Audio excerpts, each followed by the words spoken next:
Hello, hello. Thanks again for tuning in to the Flippin' and Heels second annual Flippin' and Heels virtual summit. This series is all about women who are killing it in real estate and that are just really making an impact in their industries, in their communities. And today we have a very special guest, Miss Kyara. Hey, girl. Hey, how are you? Thanks for having me. You are so welcome. Thanks for joining us and thanks for agreeing to be a part of this virtual summit. I see what you guys are doing online and what you're doing in the community. And I mean, it's just really awesome what you guys are doing. So tell us a little bit about yourself.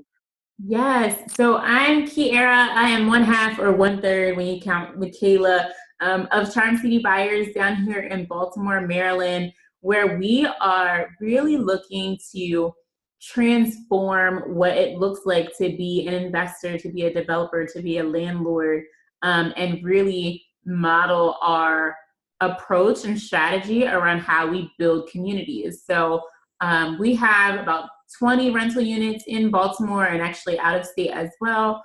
And then we have a block. We bought the block, right? So we're doing some really large construction projects here in Baltimore, but really just trying to continue to, change the narrative about what, like I said, what investors look like and what Baltimore is all about, and making sure that when people think about Baltimore, it's not just the wire, and we're thinking about the culture and all the charm that Charm City has to offer.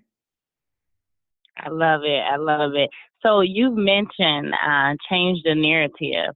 And I love that you mentioned that. Let's dive a little deeper because I know my experience as far as getting started and the type of mentors that I was looking at, and they all look the same. And that's the reason why Flipping in Heels was created, right? Again, like to change the narrative to show that there are other people out here doing real estate, other than the gurus that we see on TV or the commercials.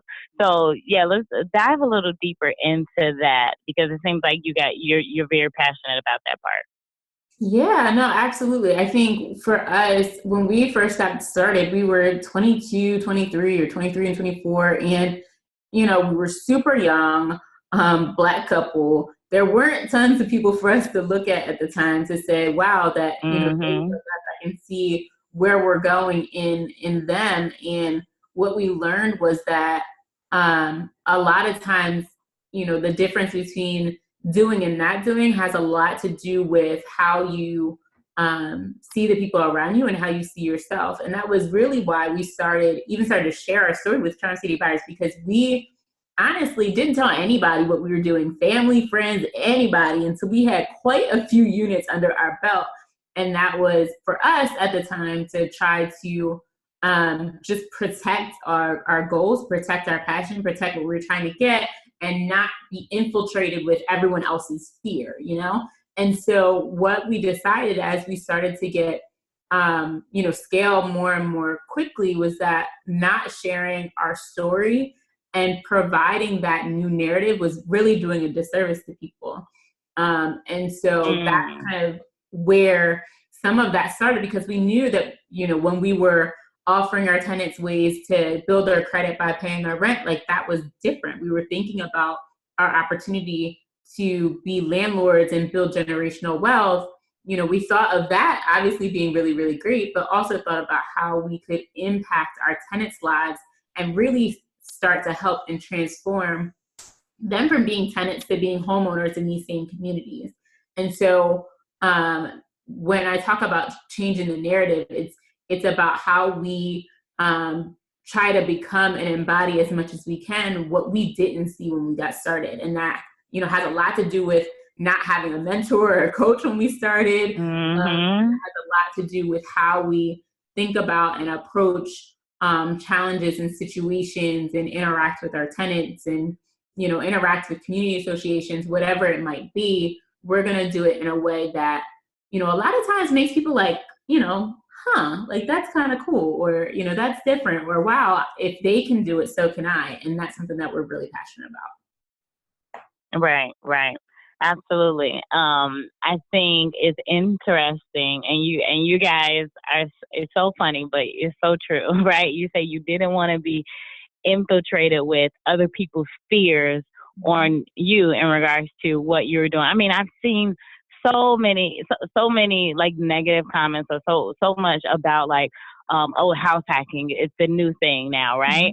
And so people are saying like, oh my goodness, you want to live with your tenants, or or why would you house hack, or why, so many things. But and it's unfortunate, right? Because if people we hear it all the time, right? For one, don't take advice from somebody who's never even done it themselves, right? 'Cause those are the main ones that are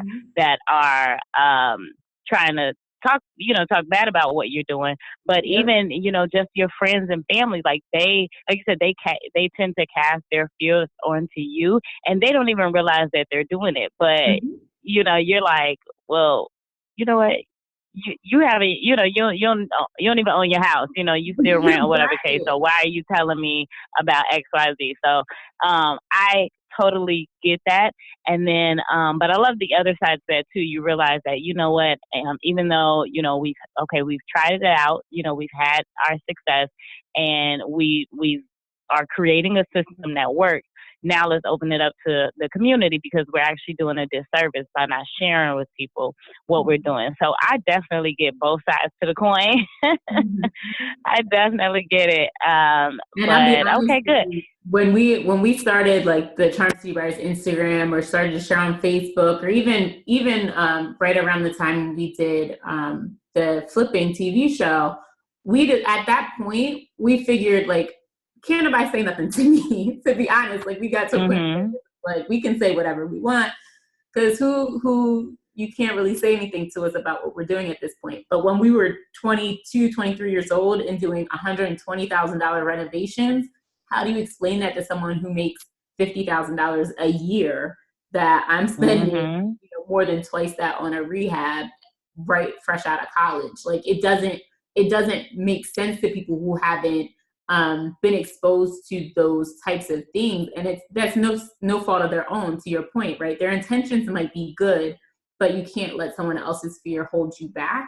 And that's why for us, it was important that we kind of relied on each other at first, and then kind of getting to a certain point, be that person that people rely on to help cheer them on throughout their process, or make sure that they have the tools and resources to be successful, ones that we didn't have, the issues and things that we had to learn from the school of hard knocks, as we call it. We say we paid a whole lot of tuition in the school of hard knocks.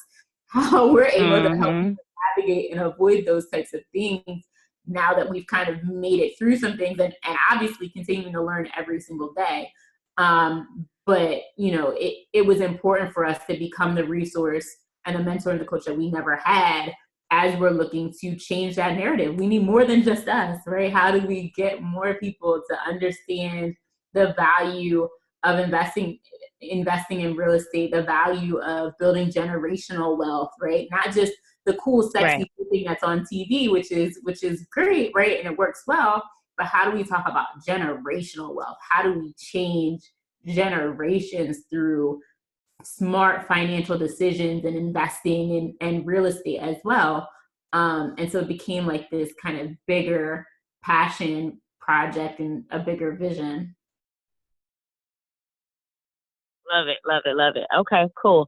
So, yes, I love everything you're saying. So let's backtrack for a second. So you mentioned, doing rehabs and big projects, fresh out of college, 22, 23, 24.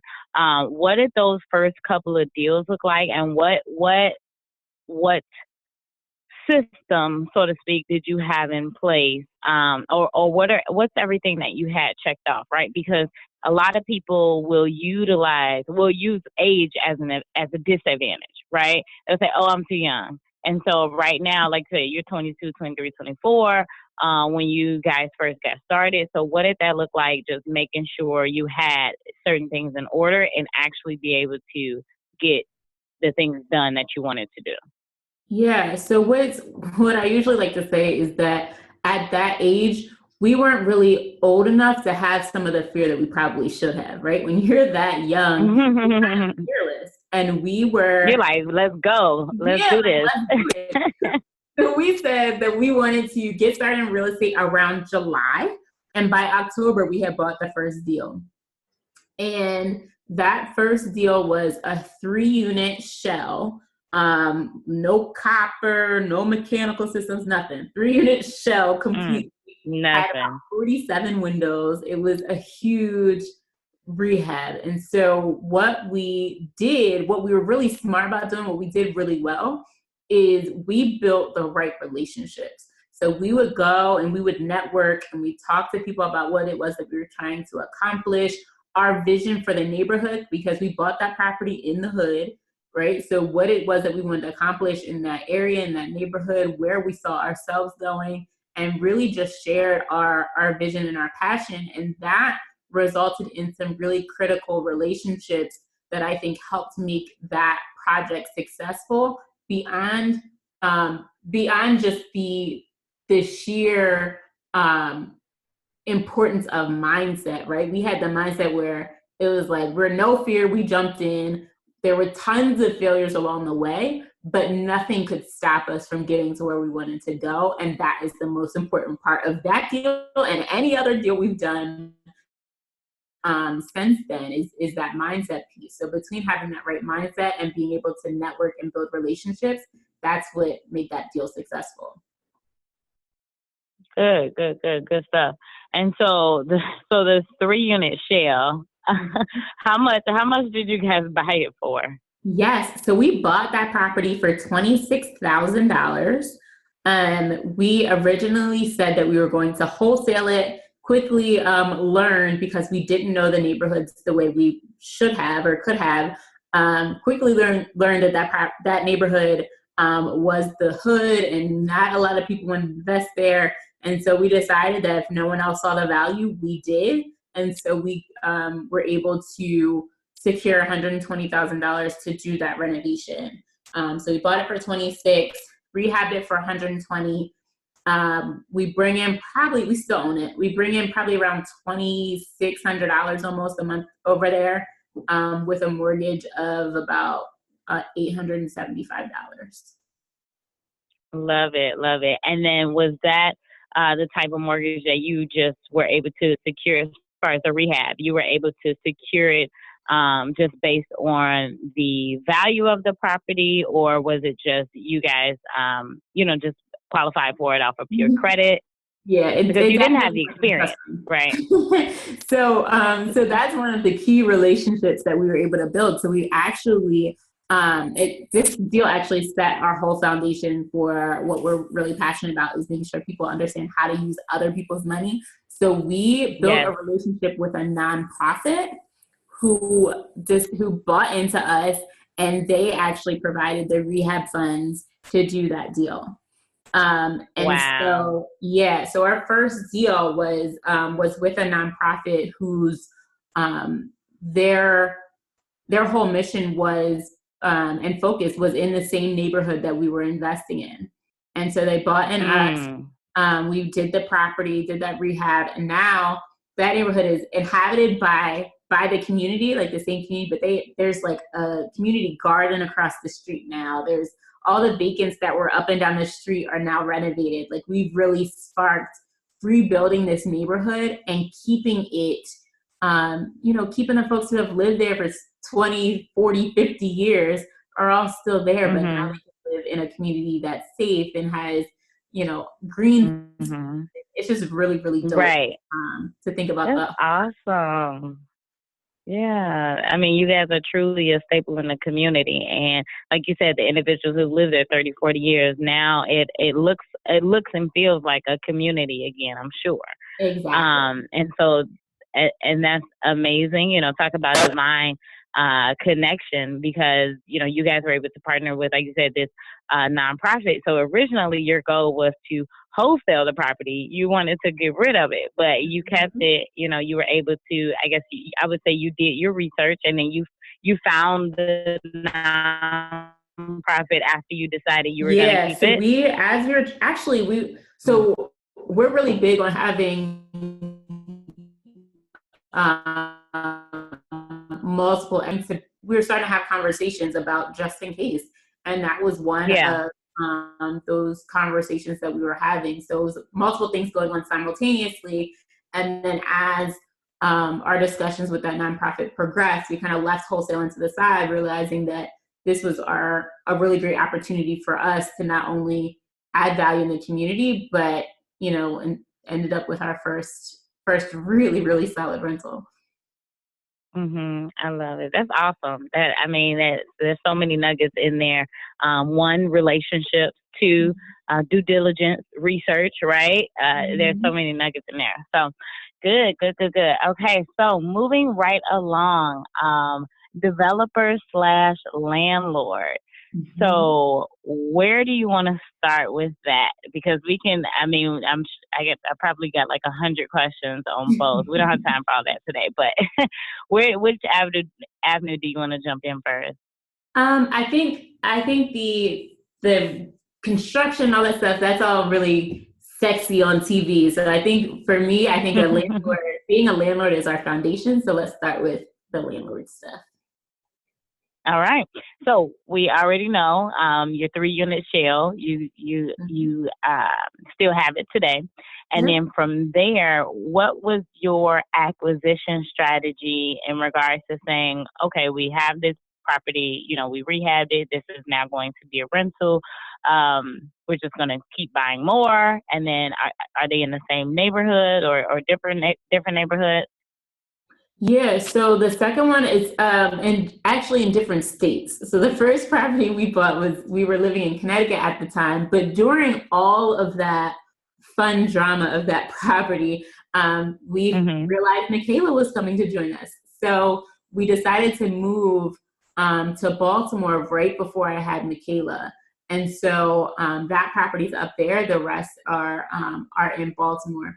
So our second property, we actually bought within a few months of finishing the first here in Baltimore. And after we already got kind of bit by the OPM bug, we kept utilizing that strategy. So the next property we bought, we actually seller financed here in Baltimore, and then had to do like a $10,000, $15,000 renovation on that property before we put another tenant in.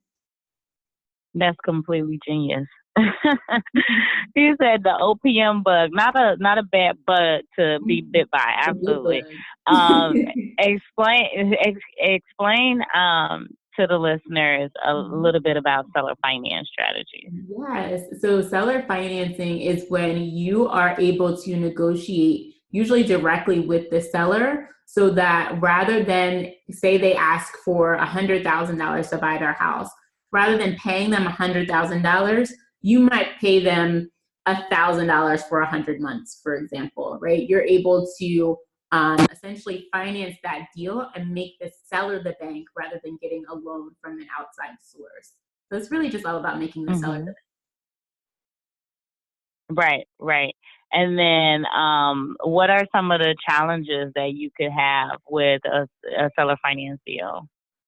I think what's really important is that you as a buyer are really informed so that you can articulate and explain and negotiate the deal well in a way that makes the seller feel confident.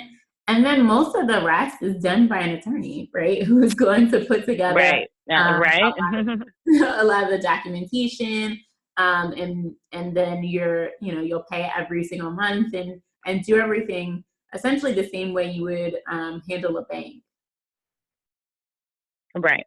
And then how do you even know to have that conversation? I mean, you're 23, 24, right? How did that come about? You're like, oh, we can't afford to buy it. Let's seller finance. Yeah, so that's actually a really great question. So we had, being kind of stewards of our business, right, doing a lot of research, trying to get really comfortable with strategies and terminology and all of that. Obviously, we didn't have Instagram like we do now, where there's tons of people. Right.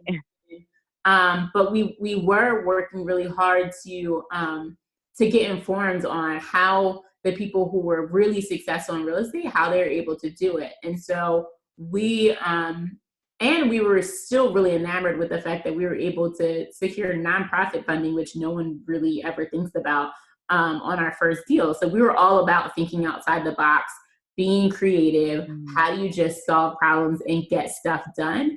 And so we decided to ask. We asked for seller financing. They said yes, and then we just went. We just went from there. Boom. Love it. Love it. And then, so out of your rental portfolio that you have now, do you self-manage or do you have a property management company? Yeah, so we now have our own property management company that will do all of our 20, and then we've taken on managing properties from our mentees and from other people within the community who are looking for a property manager. But we started out self-managing, and then as we continue to grow, we just hired staff and created the property management company from within. Okay. And then the self-managing, how was that? The good, the bad, the ugly. Yeah. And at what point, I guess at what number did you guys decide, like, was it like, hey, this is too much? Or was it just, you wanted to go a different direction and, I guess free up your time with some other things? Yeah, so I mean, it's for us, we so number one, when we first started out, we tried property managers.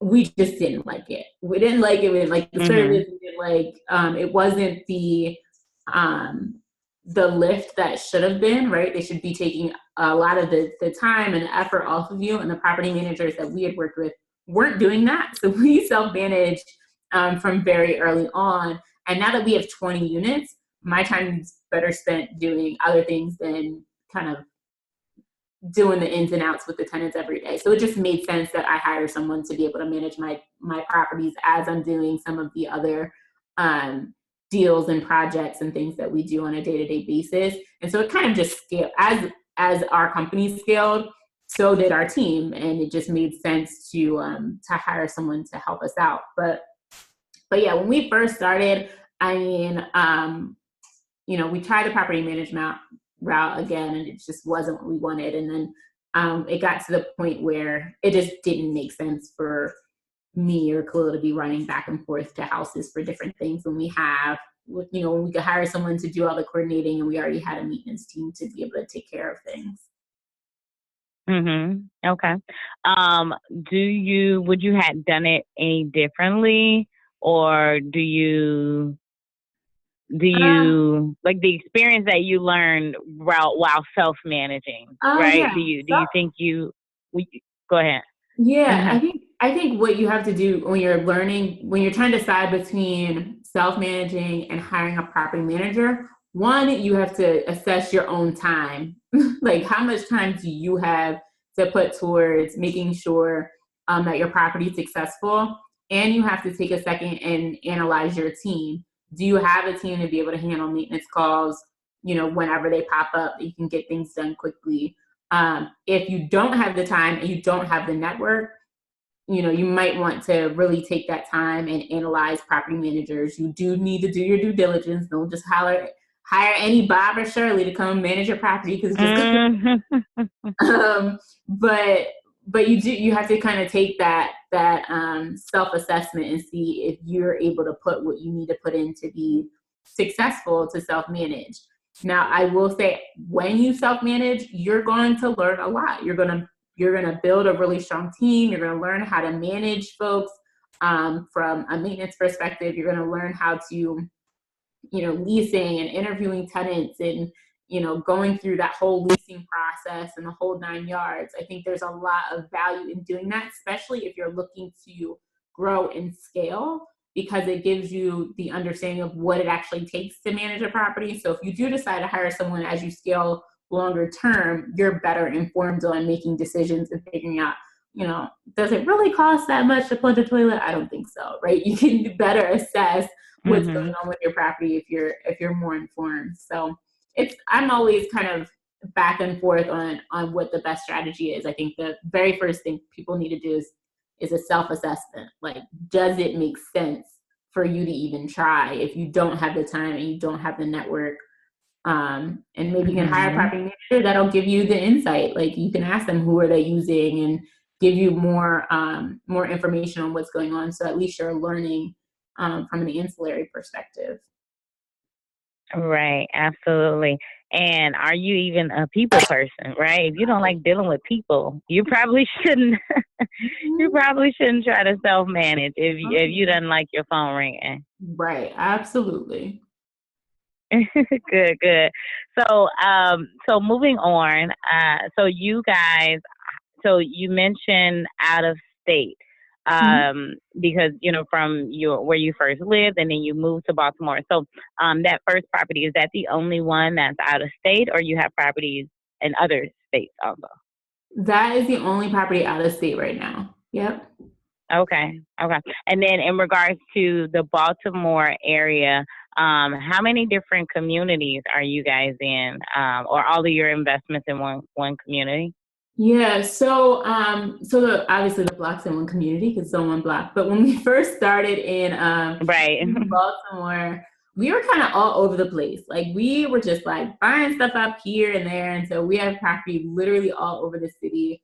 But we started to focus a little bit more on the east side of Baltimore now. But starting out, we have properties all over the city.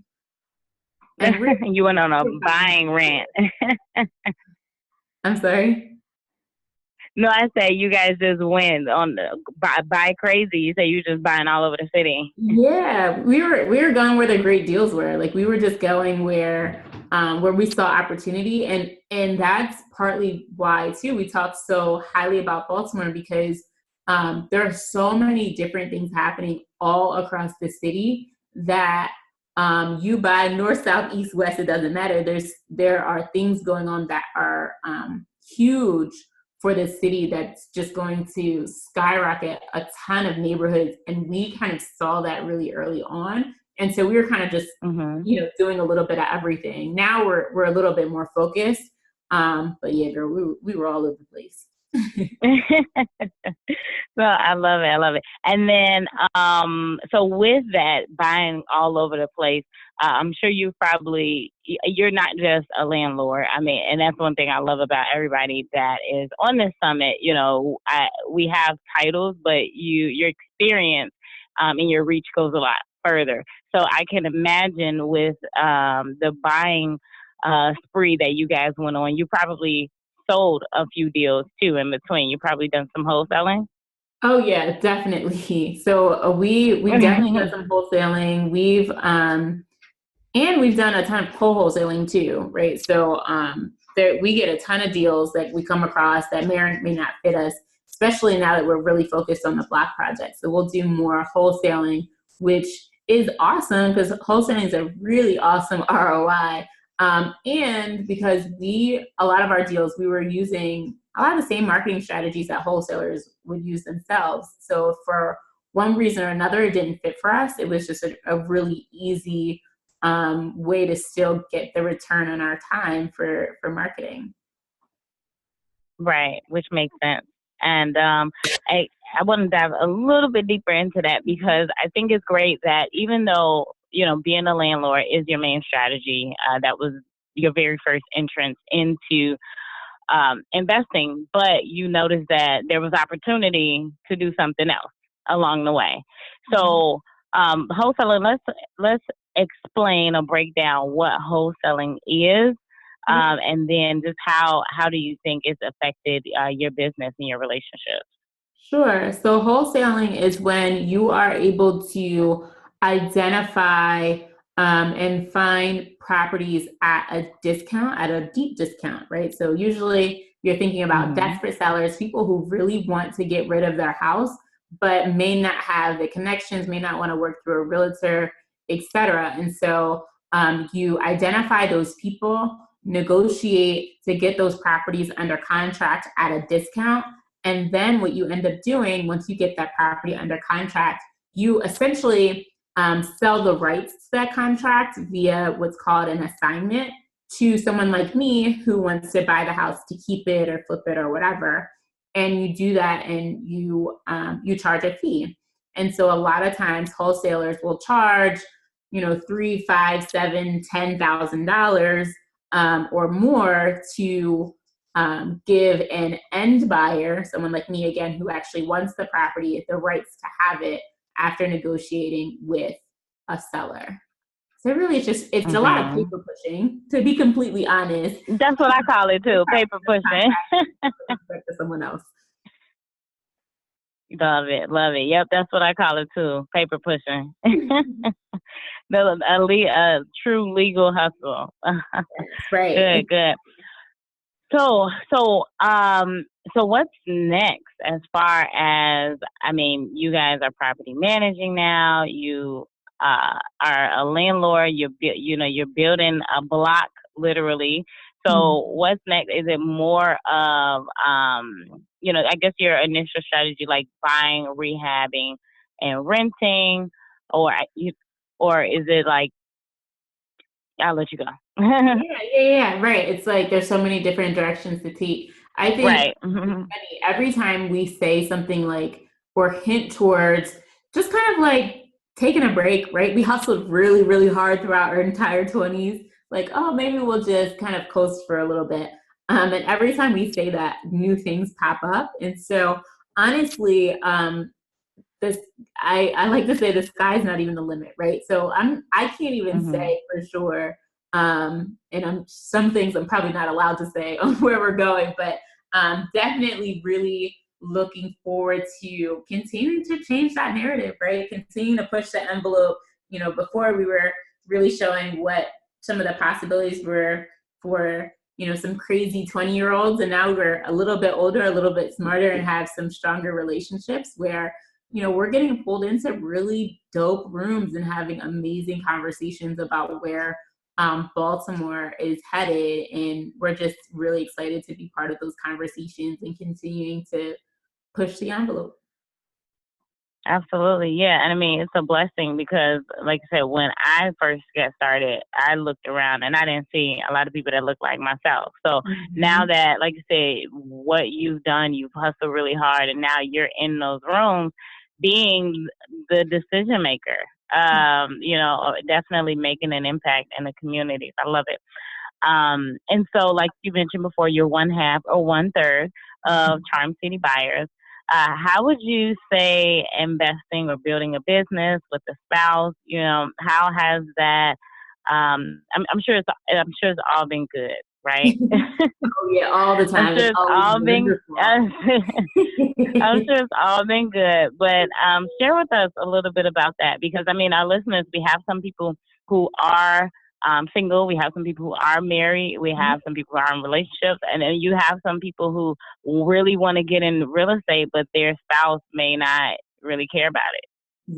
Right. So one thing I always like to say is, first and foremost, I think some people get kind of anxious about not having a spouse to deal with, or say, well, I'll buy a house or I'll get started when I get married or whatever, right? So first and foremost, I don't think that it's a requirement. And like you said, you have other people part of the summit who might not have like a spouse doing it with them, but I definitely don't think it's a requirement to have one. I think you can definitely go for it on your own. But for me, it's definitely a benefit to be able to work with my husband to build, really where we see ourselves going over the next however many decades, right?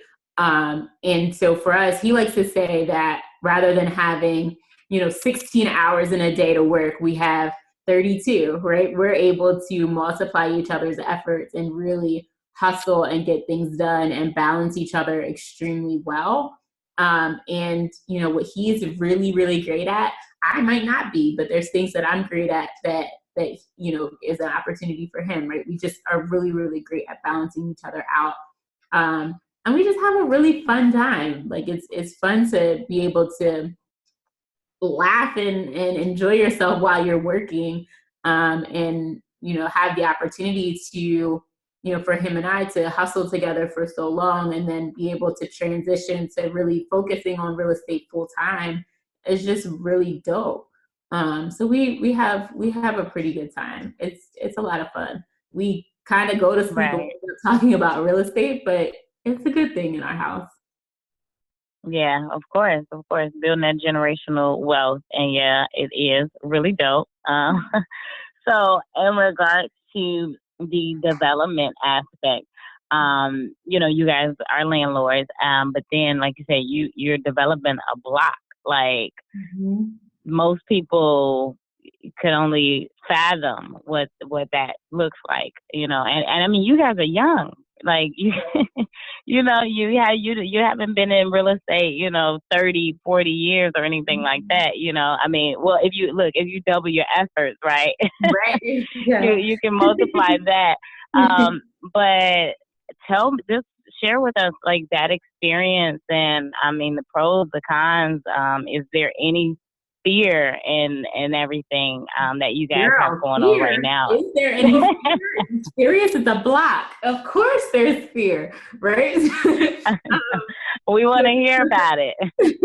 Yeah, I mean it's kind of like that very first deal where we're kind of in the dark, we're making decisions, figuring it out. I think now we're in a better position, right? We have a lot more knowledge, but that fear of failure and sometimes even that fear of success is constantly there. And we talk about mindset a lot when we're on Instagram or Facebook or Twitter or wherever else. Mm-hmm. But 9 times out of 10, that quotes are from me, child. So, Mad too.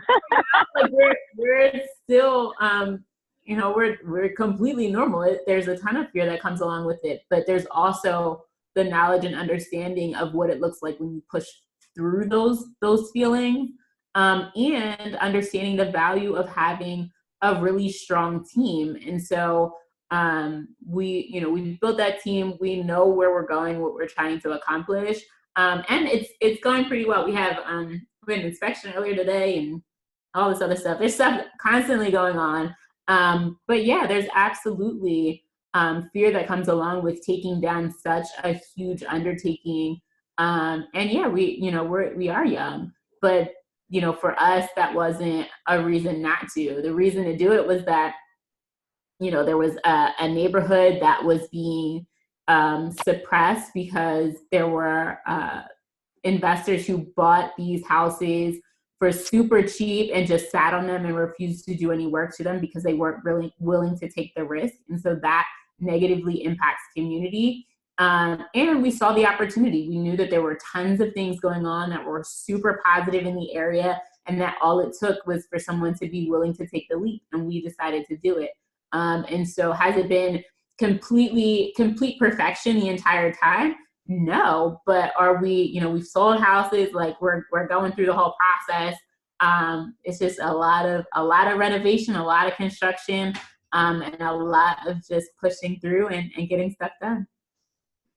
I love it. And you already answered my next question, because I was going to say, what was the deciding factor for you guys to say, yes, all right, we're going to do it? Yeah. But you answered that. And like you said, as far as investors buying the properties and not wanting to take the risk, but we're in that, you guys saw opportunity, which is great. I'm not sure if you're able to share with us the plans for the block or not. Like, is it single families, multi-units, rentals, splits? So they are single family. A vast majority of them will be for sale housing, really looking to build home ownership in the neighborhood. So a lot of them are housing. We've kicked around the idea of keeping one or two as a rental, but a vast majority of them are for sale housing for, to help improve the home ownership in the area. After the area has been vacant for so long, it's really great to transform it into a home, a owner occupied area, rather than, just rentals. Yeah, love it. Rather than it just being dilapidated or like a ghost town. Exactly. What are some strategies that you guys are going to use to get homeowners into the area, or to get homeowners to say, hey, this is somewhere where I can see myself living?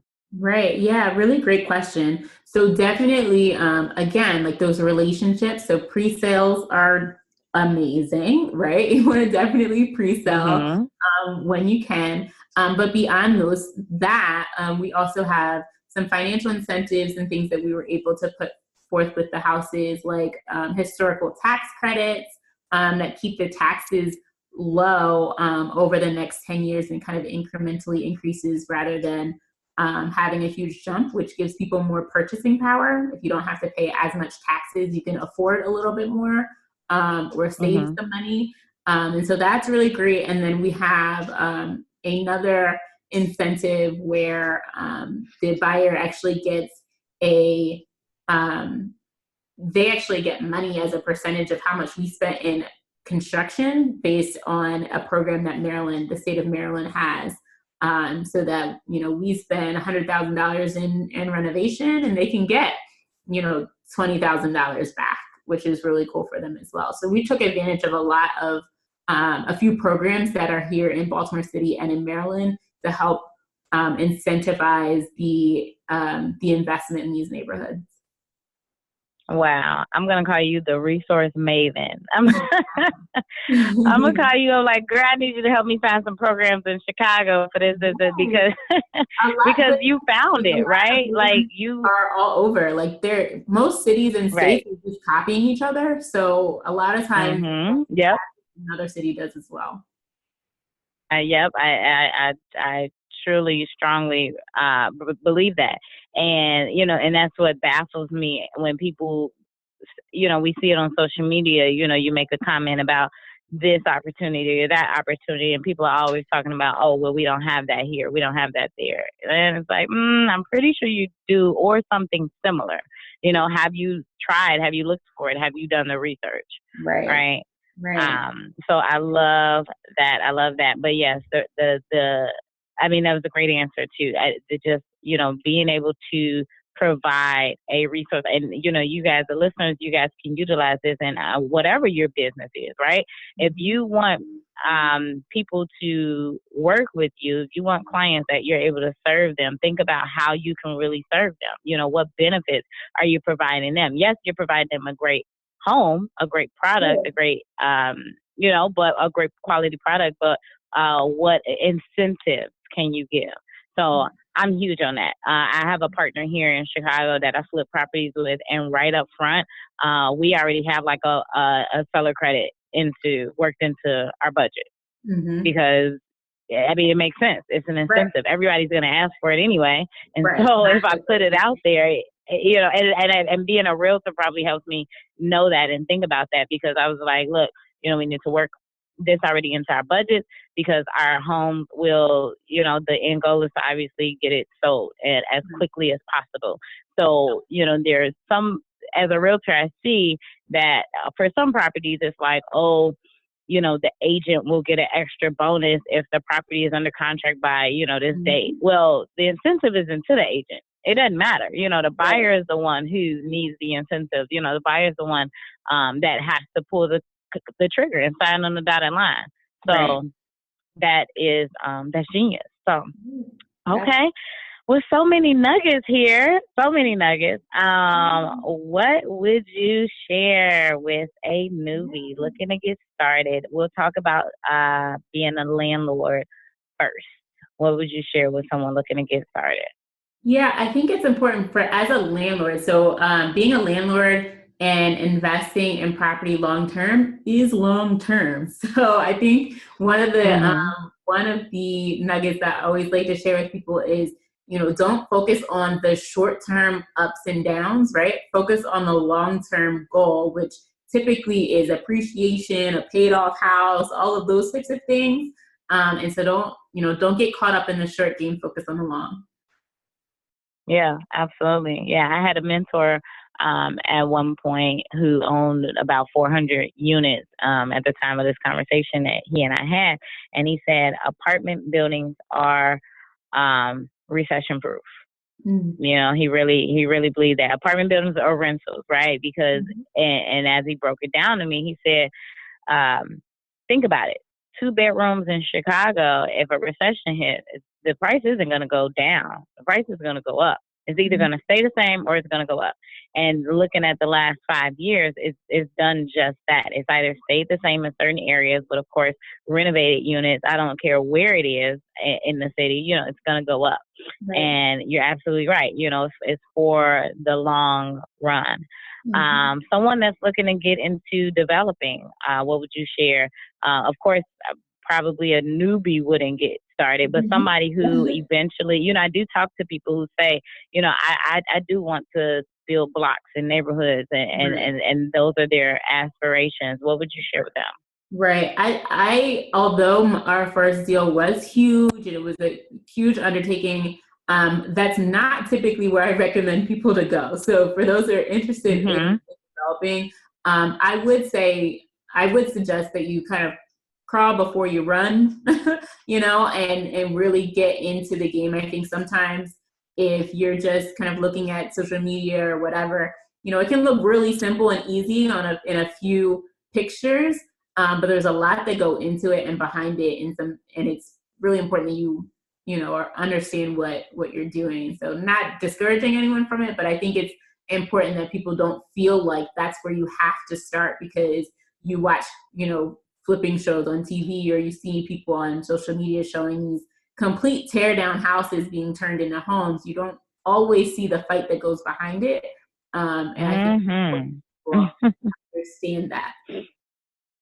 Yeah, that's so true and so good. You're absolutely right. The last nugget that I want to ask you about, like I said, I already called you the resource queen, right? And, we talked about OPM, which is, I would say the number one wealth principle, utilizing other people's money. As far as financing for newbies, what are some of the ways that you think are easy for people to go out and find financing?